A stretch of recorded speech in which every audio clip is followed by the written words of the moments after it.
Chapter 1. Laying Plans. Sun Tzu said, "The art of war is of vital importance to the state. It is a matter of life and death, a road either to safety or to ruin. Hence it is a subject of inquiry which can on no account be neglected. The art of war, then, is governed by 5 constant factors, to be taken into account in one's deliberations, when seeking to determine the conditions obtaining in the field. These are 1. The moral law. 2. Heaven. 3. Earth. 4. The commander. 5. Method and discipline. The moral law causes the people to be in complete accord with their ruler, so that they will follow him regardless of their lives, undismayed by any danger. Heaven signifies night and day, cold and heat, times and seasons. Earth comprises distances, great and small, danger and security, open ground and narrow passes, the chances of life and death. The commander stands for the virtues of wisdom, sincerely, benevolence, courage and strictness. By method and discipline are to be understood the marshalling of the army in its proper subdivisions, the graduations of rank among the officers, the maintenance of roads by which supplies may reach the army, and the control of military expenditure. These 5 heads should be familiar to every general. He who knows them will be victorious, he who knows them not will fail. Therefore, in your deliberations, when seeking to determine the military conditions, let them be made the basis of a comparison, in this wise. 1. Which of the 2 sovereigns is imbued with the moral law? 2. Which of the 2 generals has the most ability? 3. With whom lie the advantages derived from heaven and earth? On which side is discipline most rigorously enforced? 5. Which army is stronger? 6. On which side are officers and men more highly trained? In which army is there the greater consistency both in reward and punishment? By means of these 7 considerations I can forecast victory or defeat. The general that hearkens to my counsel and acts upon it, will conquer. Let such a one be retained in command. The general that hearkens not to my counsel nor acts upon it, will suffer defeat. Let such a one be dismissed. While heading the profit of my counsel, avail yourself also of any helpful circumstances over and beyond the ordinary rules. As circumstances are favorable, one should modify one's plans. All warfare is based on deception. Hence, when able to attack, we must seem unable. When using our forces, we must seem inactive. When we are near, we must make the enemy believe we are far away. When far away, we must make him believe we are near. Hold out baits to entice the enemy. Feign disorder, and crush him. If he is secure at all points, be prepared for him. If he is in superior strength, evade him. If your opponent is of choleric temper, seek to irritate him. Pretend to be weak, that he may grow arrogant. If he is taking his ease, give him no rest. If his forces are united, separate them. Attack him where he is unprepared. Appear where you are not expected. These military devices, leading to victory, must not be divulged beforehand. Now the general who wins a battle makes many calculations in his temple where the battle is fought. The general who loses a battle makes but few calculations beforehand. Thus doing many calculations lead to victory, and few calculations to defeat. How much more no calculation at all? It is by attention to this point that I can foresee who is likely to win or lose. Chapter 2. Waging War. Sun Tzu said, "In the operations of war, where there are in the field 1,000 swift chariots, as many heavy chariots, and 100,000 mail-clad soldiers, with provisions enough to carry them 1,000 li, the expenditure at home and at the front, including entertainment of guests, small items such as glue and paint, and sums spent on chariots and armor, will reach the total of 1,000 ounces of silver per day. Such is the cost of raising an army of 100,000 men. When you engage in actual fighting, if victory is long in coming, then men's weapons will grow dull and their ardor will be damped. If you lay siege to a town, you will exhaust your strength. Again, if the campaign is protracted, the resources of the state will not be equal to the strain. Now, when your weapons are dulled, your ardor damped, your strength exhausted and your treasure spent, other chieftains will spring up to take advantage of your extremity. Then no man, however wise, will be able to avert the consequences that must ensue.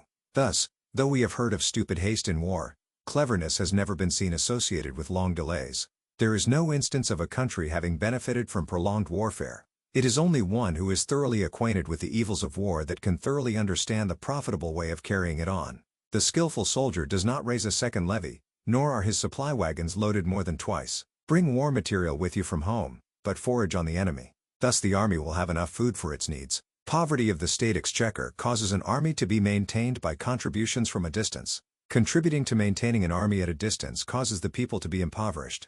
On the other hand, the proximity of an army causes prices to go up, and high prices cause the people's substance to be drained away. When their substance is drained away, the peasantry will be afflicted by heavy exactions. With this loss of substance and exhaustion of strength, the homes of the people will be stripped bare, and 3/10 of their income will be dissipated, while government expenses for broken chariots, worn-out horses, breastplates and helmets, bows and arrows, spears and shields, protective mantles, draught oxen and heavy wagons, will amount to 4/10 of its total revenue. Hence a wise general makes a point of foraging on the enemy. 1 cartload of the enemy's provisions is equivalent to 20 of one's own, and likewise a single pekul of his provender is equivalent to 20 from one's own store. Now in order to kill the enemy, our men must be roused to anger.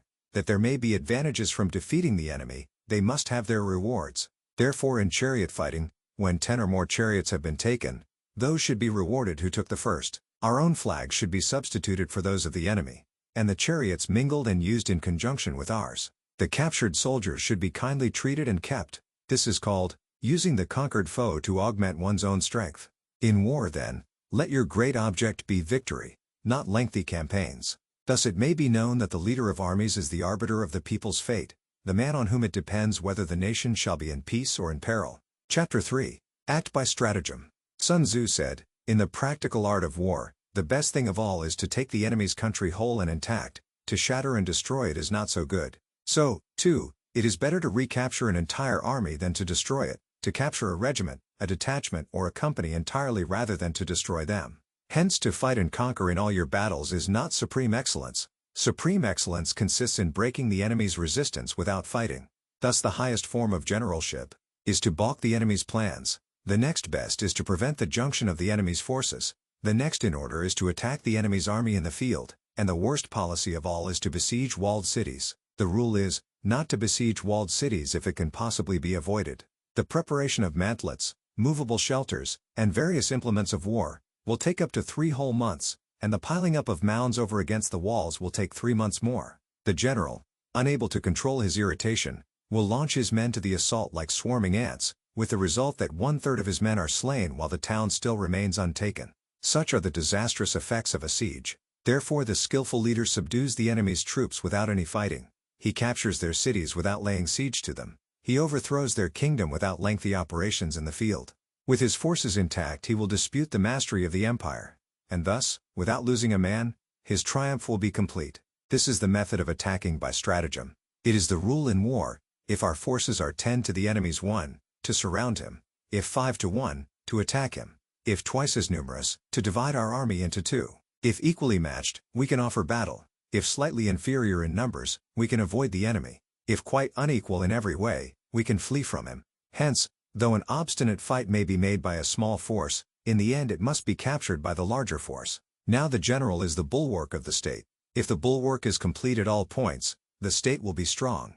If the bulwark is defective, the state will be weak. There are 3 ways in which a ruler can bring misfortune upon his army. 1. By commanding the army to advance or to retreat, being ignorant of the fact that it cannot obey. This is called hobbling the army. 2. By attempting to govern an army in the same way as he administers a kingdom, being ignorant of the conditions which are obtained in an army. This causes restlessness in the soldiers' minds. 3. By employing the officers of his army without discrimination, through ignorance of the military principle of adaptation to circumstances. This shakes the confidence of the soldiers. 16. But when the army is restless and distrustful, trouble is sure to come from the other feudal princes. This is simply bringing anarchy into the army, and flinging victory away. Thus we may know that there are 5 essentials for victory. He will win who knows when to fight and when not to fight. He will win who knows how to handle both superior and inferior forces. He will win whose army is animated by the same spirit throughout all its ranks. He will win who, prepared himself, waits to take the enemy unprepared. He will win who has military capacity and is not interfered with by the sovereign. Hence the saying, if you know the enemy and know yourself, you need not fear the result of 100 battles. If you know yourself but not the enemy, for every victory gained you will also suffer a defeat. If you know neither the enemy nor yourself, you will succumb in every battle. Chapter 4. Tactical Dispositions. Sun Tzu said, "The good fighters of old first put themselves beyond the possibility of defeat, and then waited for an opportunity of defeating the enemy." To secure ourselves against defeat lies in our own hands, but the opportunity of defeating the enemy is provided by the enemy himself. Thus the good fighter is able to secure himself against defeat, but cannot make certain of defeating the enemy. Hence the saying, one may know how to conquer without being able to do it. Security against defeat implies defensive tactics. Ability to defeat the enemy means taking the offensive. Standing on the defensive indicates insufficient strength. Attacking, a superabundance of strength. The general who is skilled in defense hides in the most secret recesses of the earth. He who is skilled in attack flashes forth from the topmost heights of heaven. Thus on the one hand we have the ability to protect ourselves, on the other, a victory that is complete. To see victory only when it is within the ken of the common herd is not the acme of excellence. Neither is it the acme of excellence if you fight and conquer and the whole empire says, "Well done." To lift an autumn hair is no sign of great strength. To see the sun and moon is no sign of sharp sight. To hear the noise of thunder is no sign of a quick ear. What the ancients called a clever fighter is one who not only wins, but excels in winning with ease. Hence his victories bring him neither reputation for wisdom nor credit for courage. He wins his battles by making no mistakes. Making no mistakes is what establishes the certainty of victory, for it means conquering an enemy that is already defeated. Hence the skillful fighter puts himself into a position which makes defeat impossible, and does not miss the moment for defeating the enemy. Thus it is that in war the victorious strategist only seeks battle after the victory has been won, whereas he who is destined to defeat first fights and afterwards looks for victory. The consummate leader cultivates the moral law, and strictly adheres to method and discipline. Thus it is in his power to control success. In respective military methods, we have, firstly, measurement. Secondly, estimation of quantity. Thirdly, calculation. Fourthly, balancing of chances. Fifthly, victory. Measurement owes its existence to earth, estimation of quantity to measurement, calculation to estimation of quantity, balancing of chances to calculation, and victory to balancing of chances. A victorious army opposed to a routed one is as a pound's weight placed in the scale against a single grain. The onrush of a conquering force is like the bursting of pent-up waters into a chasm 1,000 fathoms deep. Chapter 5. Energy. Sun Tzu said, "The control of a large force is the same principle as the control of a few men.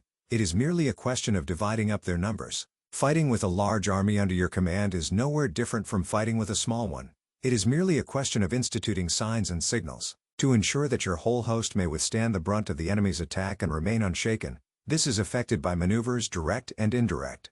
That the impact of your army may be like a grindstone dashed against an egg, this is effected by the science of weak points and strong. In all fighting, the direct method may be used for joining battle, but indirect methods will be needed in order to secure victory. Indirect tactics, efficiently applied, are inexhaustible as heaven and earth, unending as the flow of rivers and streams. Like the sun and moon, they end but to begin anew. Like the four seasons, they pass away to return once more. There are not more than 5 musical notes, yet the combinations of these 5 give rise to more melodies than can ever be heard. There are not more than 5 primary colors, blue, yellow, red, white, and black, yet in combination they produce more hues than can ever been seen.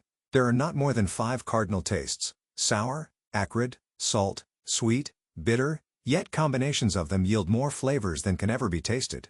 In battle, there are not more than 2 methods of attack, the direct and the indirect. Yet these 2 in combination give rise to an endless series of maneuvers. The direct and the indirect lead on to each other in turn. It is like moving in a circle, you never come to an end. Who can exhaust the possibilities of their combination? The onset of troops is like the rush of a torrent which will even roll stones along in its course. The quality of decision is like the well-timed swoop of a falcon which enables it to strike and destroy its victim. Therefore the good fighter will be terrible in his onset, and prompt in his decision. Energy may be likened to the bending of a crossbow.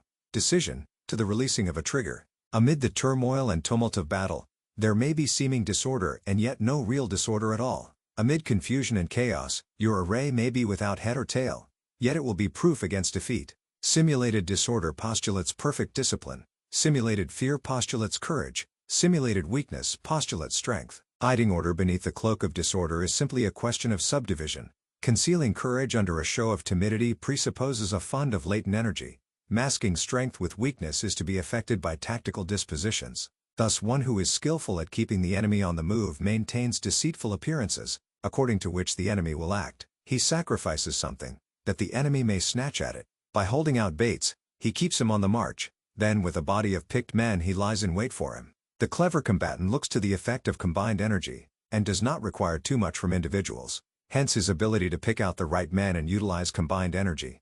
When he utilizes combined energy, his fighting men become as it were like unto rolling logs or stones. For it is the nature of a log or stone to remain motionless on level ground, and to move when on a slope. If four-cornered, to come to a standstill, but if round-shaped, to go rolling down. Thus the energy developed by good fighting men is as the momentum of a round stone rolled down a mountain thousands of feet in height. So much on the subject of energy. Chapter 6. Weak Points and Strong. Sun Tzu said, "Whoever is first in the field and awaits the coming of the enemy, will be fresh for the fight. Whoever is second in the field and has to hasten to battle will arrive exhausted." Therefore the clever combatant imposes his will on the enemy, but does not allow the enemy's will to be imposed on him. By holding out advantages to him, he can cause the enemy to approach of his own accord, or, by inflicting damage, he can make it impossible for the enemy to draw near. If the enemy is taking his ease, he can harass him. If well supplied with food, he can starve him out. If quietly encamped, he can force him to move. Appear at points which the enemy must hasten to defend. March swiftly to places where you are not expected. An army may march great distances without distress, if it marches through a country where the enemy is not. You can be sure of succeeding in your attacks if you only attack places which are undefended. You can ensure the safety of your defense if you only hold positions that cannot be attacked. Hence that general is skillful in attack whose opponent does not know what to defend, and he is skillful in defense whose opponent does not know what to attack. O divine art of subtlety and secrecy! Through you we learn to be invisible, through you inaudible, and hence we can hold the enemy's fate in our hands. You may advance and be absolutely irresistible, if you make for the enemy's weak points. You may retire and be safe from pursuit if your movements are more rapid than those of the enemy. If we wish to fight, the enemy can be forced into an engagement even though he is sheltered behind a high rampart and a deep ditch. All we need to do is attack some other place that he will be obliged to relieve. If we do not wish to fight, we can prevent the enemy from engaging us even though the lines of our encampment are merely traced out on the ground. All we need to do is to throw something odd and unaccountable in his way. By discovering the enemy's dispositions and remaining invisible ourselves, we can keep our forces concentrated, while the enemy's must be divided. We can form a single united body, while the enemy must split up into fractions. Hence there will be a whole pitted against separate parts of a whole, which means that we shall be many to the enemy's few. And if we are able thus to attack an inferior force with a superior one, our opponents will be in dire straits. The spot where we intend to fight must not be made known, for then the enemy will have to prepare against a possible attack at several different points, and his forces being thus distributed in many directions, the numbers we shall have to face at any given point will be proportionally few. For should the enemy strengthen his van, he will weaken his rear. Should he strengthen his rear, he will weaken his van. Should he strengthen his left, he will weaken his right. Should he strengthen his right, he will weaken his left. If he sends reinforcements everywhere, he will be weak everywhere. Numerical weakness comes from having to prepare against possible attacks. Numerical strength, from compelling our adversary to make these preparations against us. Knowing the place and the time of the coming battle, we may concentrate from the greatest distances in order to fight. But if neither time nor place be known, then the left wing will be impotent to succor the right equally impotent to succor the left, the van unable to relieve the rear, or the rear to support the van. How much more so if the furthest portions of the army are anything under 100 li apart, and even the nearest are separated by several li. Though according to my estimate the soldiers of UA exceed our own in number, that shall advantage them nothing in the matter of victory. I say then that victory can be achieved. Though the enemy be stronger in numbers, we may prevent him from fighting. Scheme so as to discover his plans and the likelihood of their success. Rouse him, and learn the principle of his activity or inactivity. Force him to reveal himself, so as to find out his vulnerable spots. Carefully compare the opposing army with your own, so that you may know where strength is superabundant and where it is deficient. In making tactical dispositions, the highest pitch you can attain is to conceal them. Conceal your dispositions, and you will be safe from the prying of the subtlest spies, from the machinations of the wisest brains. How victory may be produced for them out of the enemy's own tactics, that is what the multitude cannot comprehend. All men can see the tactics whereby I conquer, but what none can see is the strategy out of which victory is evolved. Do not repeat the tactics which have gained you one victory, but let your methods be regulated by the infinite variety of circumstances. Military tactics are like unto water, for water in its natural course runs away from high places and hastens downwards. So in war, the way is to avoid what is strong and to strike at what is weak.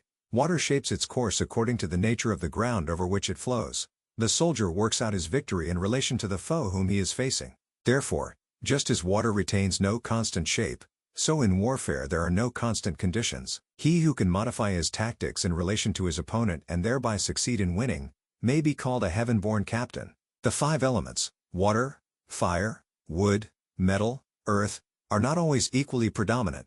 The 4 seasons make way for each other in turn. There are short days and long. The moon has its periods of waning and waxing. Chapter 7. Maneuvering. Sun Tzu said, "In war, the general receives his commands from the sovereign. Having collected an army and concentrated his forces, he must blend and harmonize the different elements thereof before pitching his camp. After that, comes tactical maneuvering, of which there is nothing more difficult. The difficulty of tactical maneuvering consists in turning the devious into the direct, and misfortune into gain. Thus, to take a long and circuitous route, after enticing the enemy out of the way, and those starting after him, to contrive to reach the goal before him, shows knowledge of the artifice of deviation. Maneuvering with an army is advantageous, with an undisciplined multitude, most dangerous. If you set a fully equipped army in march in order to snatch an advantage, the chances are that you will be too late. On the other hand, to detach a flying column for the purpose involves the sacrifice of its baggage and stores. Thus, if you order your men to roll up their buff coats, and make forced marches without halting day or night, covering double the usual distance at a stretch, doing 100 li in order to wrest an advantage, the leaders of all your 3 divisions will fall into the hands of the enemy. The stronger men will be in front, the jaded ones will fall behind, and on this plan only 1/10 of your army will reach its destination. If you march 50 li in order to outmaneuver the enemy, you will lose the leader of your first division, and only half your force will reach the goal. If you march 30 li with the same object, 2/3 of your army will arrive. We may take it then that an army without its baggage train is lost. Without provisions it is lost. Without bases of supply it is lost. We cannot enter into alliances until we are acquainted with the designs of our neighbors. We are not fit to lead an army on the march unless we are familiar with the face of the country, its mountains and forests, its pitfalls and precipices, its marshes and swamps. We shall be unable to turn natural advantage to account unless we make use of local guides. In war, practice dissimulation, and you will succeed. Whether to concentrate or to divide your troops must be decided by circumstances. Let your rapidity be that of the wind, your compactness that of the forest. In raiding and plundering be like fire, is immovability like a mountain. Let your plans be dark and impenetrable as night, and when you move, fall like a thunderbolt. When you plunder a countryside, let the spoil be divided amongst your men. When you capture new territory, cut it up into allotments for the benefit of the soldiery. Ponder and deliberate before you make a move. He will conquer who has learnt the artifice of deviation. Such is the art of maneuvering. The Book of Army Management says, "On the field of battle, the spoken word does not carry far enough, hence the institution of gongs and drums, nor can ordinary objects be seen clearly enough, hence the institution of banners and flags.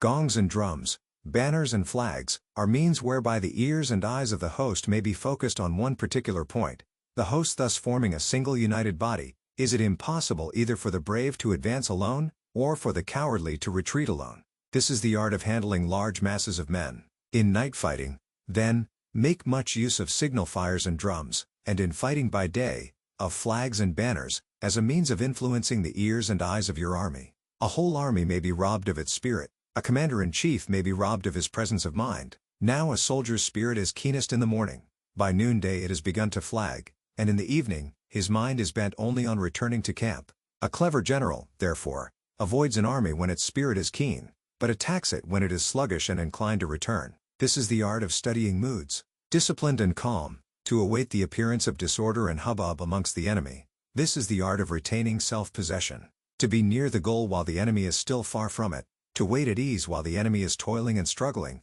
to be well fed while the enemy is famished. This is the art of husbanding one's strength. To refrain from intercepting an enemy whose banners are in perfect order, to refrain from attacking an army drawn up in a calm and confident array, this is the art of studying circumstances. It is a military axiom not to advance uphill against the enemy, nor to oppose him when he comes downhill. Do not pursue an enemy who simulates flight.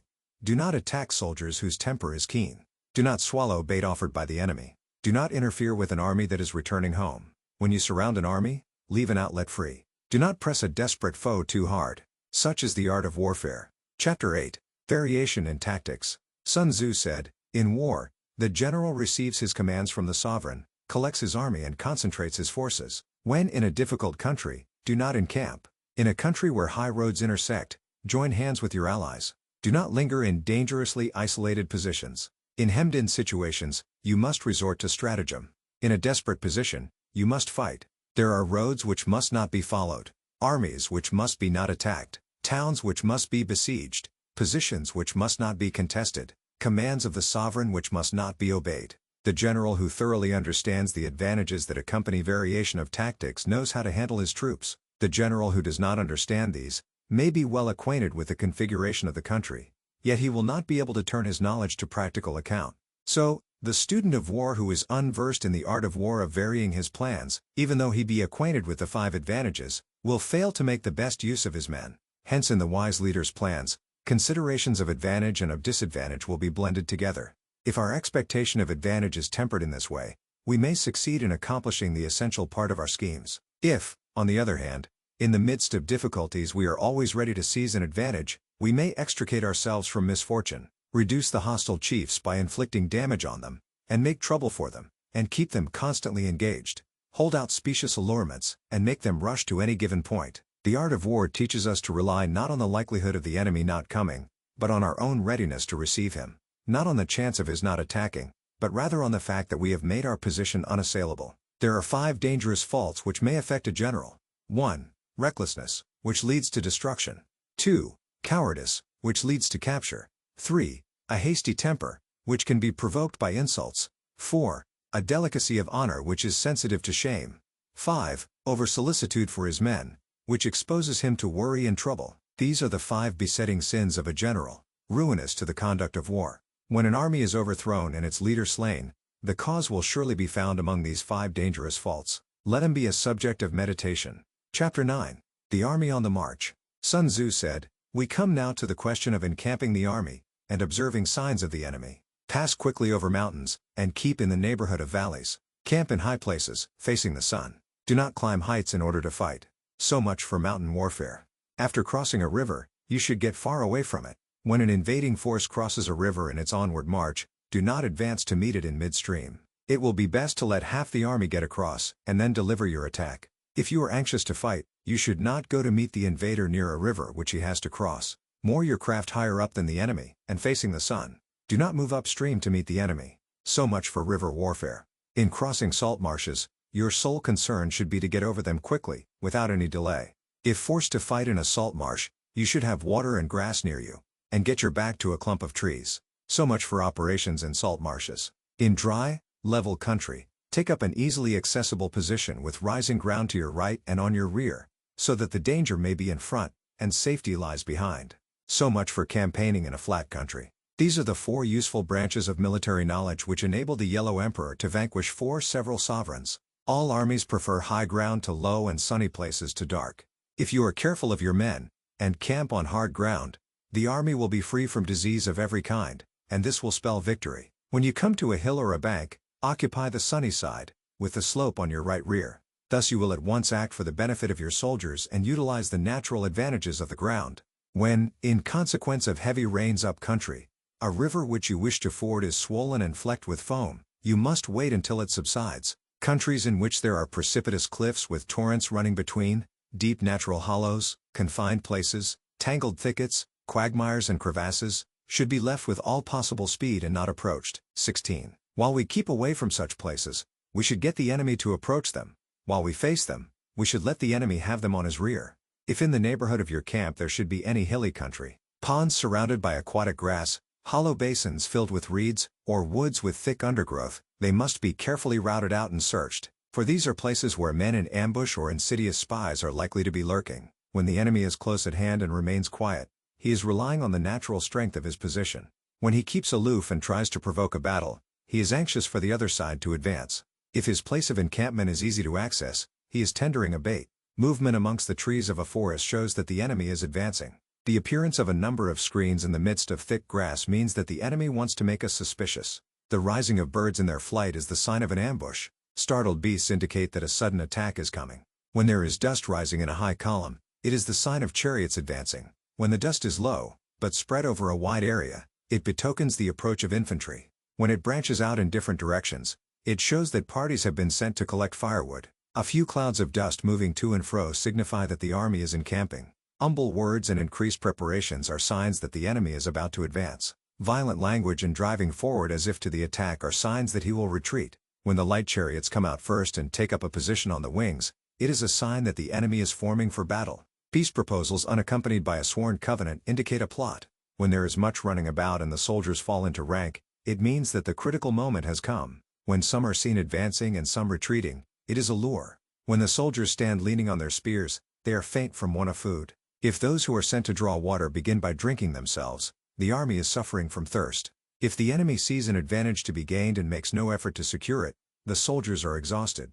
If birds gather on any spot, it is unoccupied. Clamor by night betokens nervousness. If there is disturbance in the camp, the general's authority is weak. If the banners and flags are shifted about, sedition is afoot. If the officers are angry, it means that the men are weary. When an army feeds its horses with grain and kills its cattle for food, and when the men do not hang their cooking pots over the campfires, showing that they will not return to their tents, you may know that they are determined to fight to the death. The sight of men whispering together in small knots or speaking in subdued tones points to disaffection amongst the rank and file. Too frequent rewards signify that the enemy is at the end of his resources. Too many punishments betray a condition of dire distress. To begin by bluster, but afterwards to take fright at the enemy's numbers, shows a supreme lack of intelligence. When envoys are sent with compliments in their mouths, it is a sign that the enemy wishes for a truce. If the enemy's troops march up angrily and remain facing ours for a long time without either joining battle or taking themselves off again, the situation is one that demands great vigilance and circumspection. If our troops are no more in number than the enemy, that is amply sufficient. It only means that no direct attack can be made. What we can do is simply to concentrate all our available strength, keep a close watch on the enemy, and obtain reinforcements. He who exercises no forethought but makes light of his opponents is sure to be captured by them. If soldiers are punished before they have grown attached to you, they will not prove submissive, and unless submissive, then will be practically useless. If, when the soldiers have become attached to you, punishments are not enforced, they will still be unless. Therefore soldiers must be treated in the first instance with humanity, but kept under control by means of iron discipline. This is a certain road to victory. If in training soldiers' commands are habitually enforced, the army will be well disciplined. If not, its discipline will be bad. If a general shows confidence in his men but always insists on his orders being obeyed, the gain will be mutual. Chapter 10.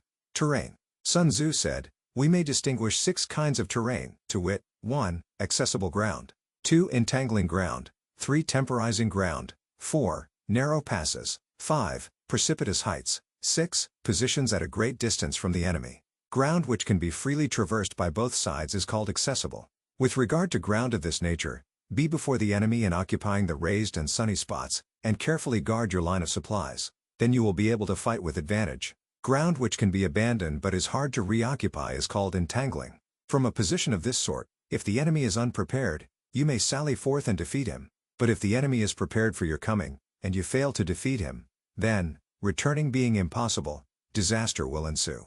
When the position is such that neither side will gain by making the first move, it is called temporizing ground. In a position of this sort, even though the enemy should offer us an attractive bait, it will be advisable not to stir forth, but rather to retreat, thus enticing the enemy in his turn. Then, when part of his army has come out, we may deliver our attack with advantage. With regard to narrow passes, if you can occupy them first, let them be strongly garrisoned and await the advent of the enemy. Should the army forestall you in occupying a pass, do not go after him if the pass is fully garrisoned, but only if it is weakly garrisoned. With regard to precipitous heights, if you are beforehand with your adversary, you should occupy the raised and sunny spots, and wait for him to come up. If the enemy has occupied them before you, do not follow him, but retreat and try to entice him away. If you are situated at a great distance from the enemy, and the strength of the 2 armies is equal, it is not easy to provoke a battle, and fighting will be to your disadvantage. These 6 are the principles connected with earth. The general who has attained a responsible post must be careful to study them. Now an army is exposed to 6 several calamities, not arising from natural causes, but from faults for which the general is responsible. These are 1. Flight. 2. Insubordination. 3. Collapse. 4. Ruin. 5. Disorganization. 6. Rout. Other conditions being equal, if one force is hurled against another 10 times its size, the result will be the flight of the former.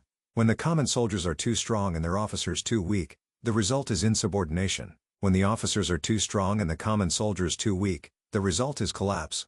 When the higher officers are angry and insubordinate, and on meeting the enemy give battle on their own account from a feeling of resentment, before the commander-in-chief can tell whether or not he is in a position to fight, the result is ruin.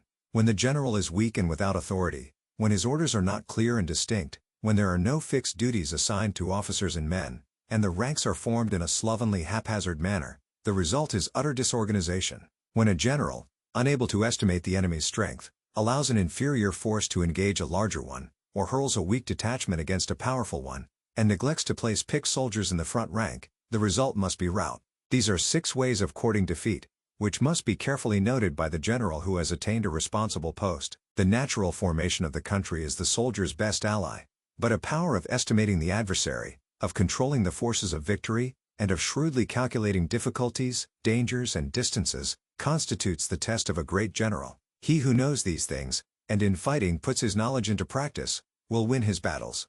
He who knows them not, nor practices them, will surely be defeated. If fighting is sure to result in victory, then you must fight, even though the ruler forbids it. If fighting will not result in victory, then you must not fight even at the ruler's bidding. The general who advances without coveting fame and retreats without fearing disgrace, whose only thought is to protect his country and do good service for his sovereign, is the jewel of the kingdom. Regard your soldiers as your children, and they will follow you into the deepest valleys. Look upon them as your own beloved sons, and they will stand by you even unto death. If, however, you are indulgent, but unable to make your authority felt, kind-hearted, but unable to enforce your commands, and incapable, moreover, of quelling disorder, then your soldiers must be likened to spoiled children. They are useless for any practical purpose. If we know that our own men are in a condition to attack, but are unaware that the enemy is not open to attack, we have gone only halfway towards victory. If we know that the enemy is open to attack, but are unaware that our own men are not in a condition to attack, we have gone only halfway towards victory. If we know that the enemy is open to attack, and also know that our men are in a condition to attack, but are unaware that the nature of the ground makes fighting impracticable, we have still gone only halfway towards victory. Hence the experienced soldier, once in motion, is never bewildered. Once he has broken camp, he is never at a loss. Hence the saying, if you know the enemy and know yourself, your victory will not stand in doubt. If you know heaven and know earth, you may make your victory complete. Chapter 11. The 9 Situations. Sun Tzu said, the art of war recognizes 9 varieties of ground. 1. Dispersive ground. 2.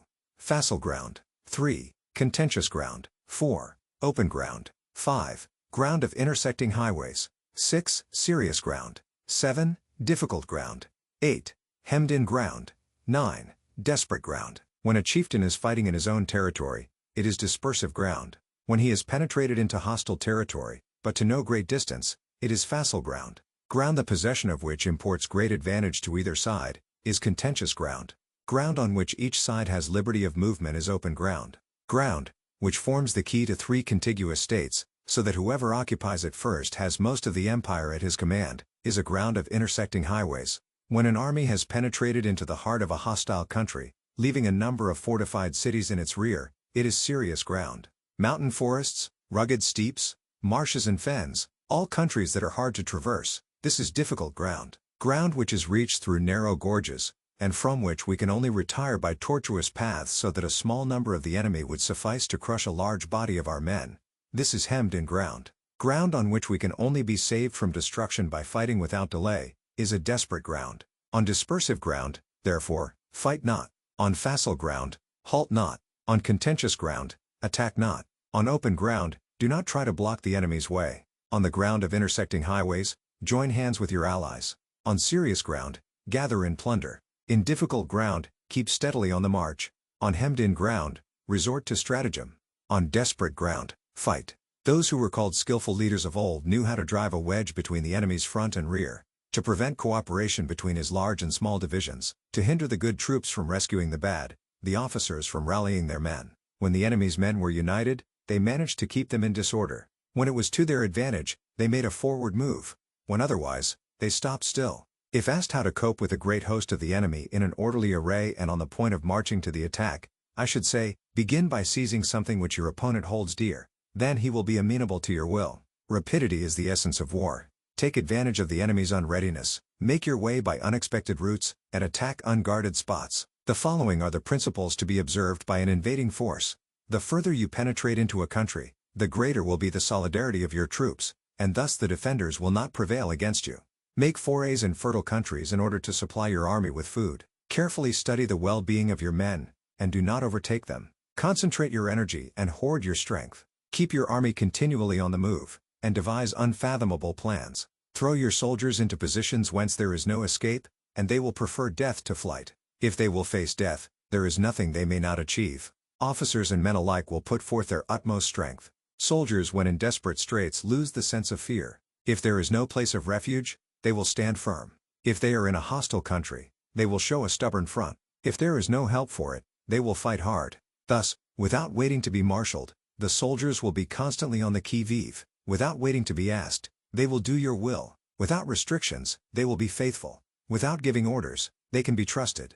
Prohibit the taking of omens, and do away with superstitious doubts. Then, until death itself comes, no calamity need be feared. If our soldiers are not overburdened with money, it is not because they have a distaste for riches. If their lives are not unduly long, it is not because they are disinclined to longevity. On the day they are ordered out to battle, your soldiers may weep, those sitting up beneath their garments, and those lying down letting the tears run down their cheeks. But let them once be brought to bay, and they will display the courage of a Chu or a Kuei.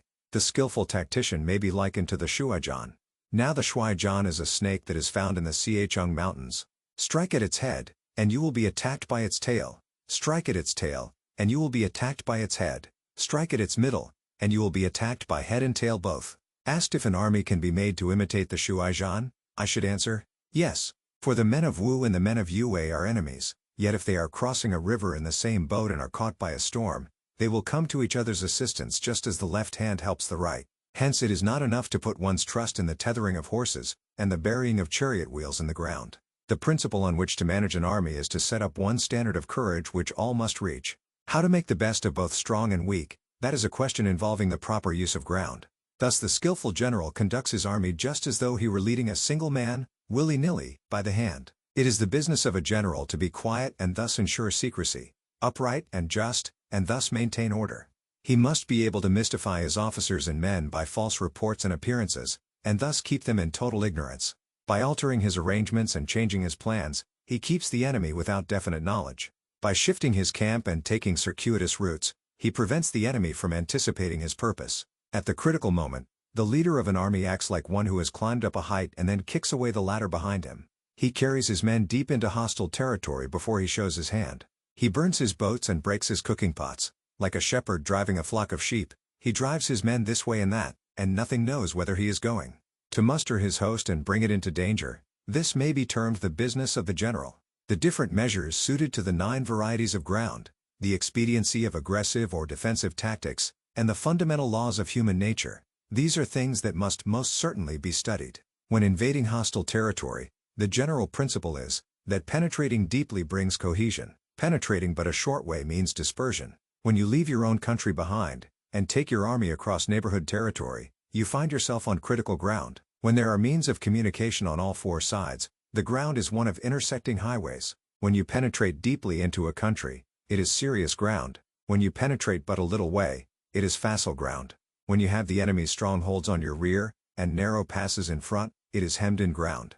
When there is no place of refuge at all, it is desperate ground. Therefore, on dispersive ground, I would inspire my men with unity of purpose. On facile ground, I would see that there is close connection between all parts of my army. On contentious ground, I would hurry up my rear. On open ground, I would keep a vigilant eye on my defenses. On the grounds of intersecting highways, I would consolidate my alliances. On serious ground, I would try to ensure a continuous stream of supplies. On difficult ground, I would keep pushing on along the road. On hemmed-in ground, I would block any way of retreat. On desperate ground, I would proclaim to my soldiers the hopelessness of saving their lives. For it is the soldier's disposition to offer an obstinate resistance when surrounded, to fight hard when he cannot help himself, and to obey promptly when he has fallen into danger. We cannot enter into alliance with neighboring princes until we are acquainted with their designs. We are not fit to lead an army on the march unless we are familiar with the face of the country, its mountains and forests, its pitfalls and precipices, its marshes and swamps. We shall be unable to turn natural advantages to account unless we make use of local guides. To be ignored of any one of the following 4 or 5 principles does not befit a warlike prince. When a warlike prince attacks a powerful state, his generalship shows itself in preventing the concentration of the enemy's forces. He overawes his opponents, and their allies are prevented from joining against him. Hence he does not strive to ally himself with all and sundry, nor does he foster the power of other states. He carries out his own secret designs, keeping his antagonists in awe. Thus he is able to capture their cities and overthrow their kingdoms. Bestow rewards without regard to rule. Issue orders without regard to previous arrangements, and you will be able to handle a whole army as though you had to do with but a single man. Confront your soldiers with the deed itself. Never let them know your design. When the outlook is bright, bring it before their eyes, but tell them nothing when the situation is gloomy. Place your army in deadly peril, and it will survive. plunge it into desperate straits, and it will come off in safety. For it is precisely when a force has fallen into harm's way that is capable of striking a blow for victory. Success in warfare is gained by carefully accommodating ourselves to the enemy's purpose. By persistently hanging on the enemy's flank, we shall succeed in the long run in killing the commander-in-chief. This is called the ability to accomplish a thing by sheer cunning. On the day that you take up your command, block the frontier passes, destroy the official tallies, and stop the passage of all emissaries. Be stern in the council chamber, so that you may control the situation. If the enemy leaves a door open, you must rush in. Forestall your opponent by seizing what he holds dear, and subtly contrive to time his arrival on the ground. Walk in the path defined by rule, and accommodate yourself to the enemy until you can fight a decisive battle. At first, then, exhibit the coyness of a maiden, until the enemy gives you an opening. Afterwards emulate the rapidity of a running hare, and it will be too late for the enemy to oppose you. Chapter 12. The Attack by Fire. Sun Tzu said, "There are 5 ways of attacking with fire. The first is to burn soldiers in their camp. The second is to burn stores. The third is to burn baggage trains. The fourth is to burn arsenals and magazines. The fifth is to hurl dropping fire amongst the enemy. In order to carry out an attack, we must have means available. The material for raising fire should always be kept in readiness. There is a proper season for making attacks with fire, and special days for starting a conflagration. The proper season is when the weather is very dry. The special days are those when the moon is in the constellations of the sieve, the wall, the wing, or the crossbar, for these 4 are all days of rising wind. In attacking with fire, one should be prepared to meet 5 possible developments. 1. When fire breaks out inside the enemy's camp, respond at once with an attack from without. 2. If there is an outbreak of fire, but the enemy's soldiers remain quiet, bide your time and do not attack. 3. When the force of the flames has reached its height, follow it up with an attack, if that is practicable. If not, stay where you are. 4. If it is possible to make an assault with fire from without, do not wait for it to break out within, but deliver your attack at a favorable moment. 5. When you start a fire, be to windward of it. Do not attack from the leeward. A wind that rises in the daytime lasts long, but a night breeze soon falls. In every army, the 5 developments connected with fire must be known, the movements of the stars calculated, and a watch kept for the proper days. Hence those who use fire as an aid to the attack show intelligence. Those who use water as an aid to the attack gain an accession of strength. By means of water, an enemy may be intercepted, but not robbed of all his belongings. Unhappy is the fate of one who tries to win his battles and succeed in his attacks without cultivating the spirit of enterprise, for the result is a waste of time and general stagnation. Hence the saying, "The enlightened ruler lays his plans well ahead.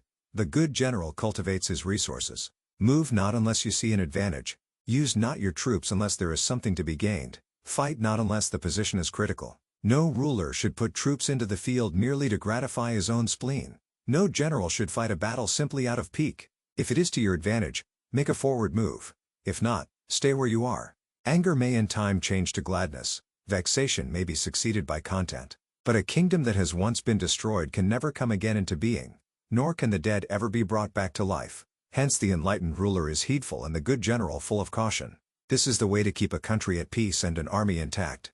Chapter 13. The Use of Spies. Sun Tzu said, "Raising a host of 100,000 men and marching them great distances entails heavy loss on the people and a drain on the resources of the state. The daily expenditure will amount to 1,000 ounces of silver. There will be commotion at home and abroad, and men will drop down exhausted on the highways. As many as 700,000 families will be impeded in their labor. Hostile armies may face each other for years, striving for the victory which is decided in a single day. This being so, to remain in ignorance of the enemy's condition simply because one grudges the outlay of 100 ounces of silver in honors and emoluments, is the height of inhumanity. One who acts thus is no leader of men, no present help to his sovereign, no master of victory. Thus, what enables the wise sovereign and the good general to strike and conquer, and achieve things beyond the reach of ordinary men, is foreknowledge. Now this foreknowledge cannot be elicited from spirits, it cannot be obtained inductively from experience, nor by any deductive calculation.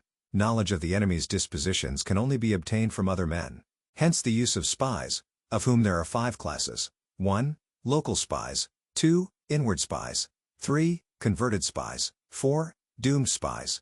5. Surviving spies. When these 5 kinds of spy are all at work, none can discover the secret system. This is called divine manipulation of the threads. It is the sovereign's most precious faculty. Having local spies means employing the services of the inhabitants of a district.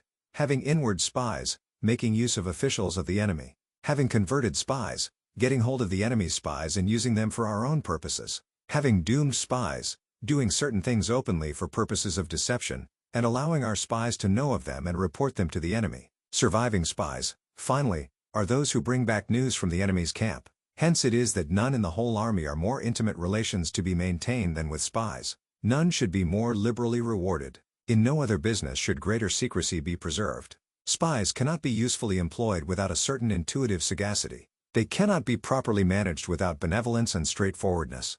Without subtle ingenuity of mind, one cannot make certain of the truth of their reports. Be subtle, and use your spies for every kind of business.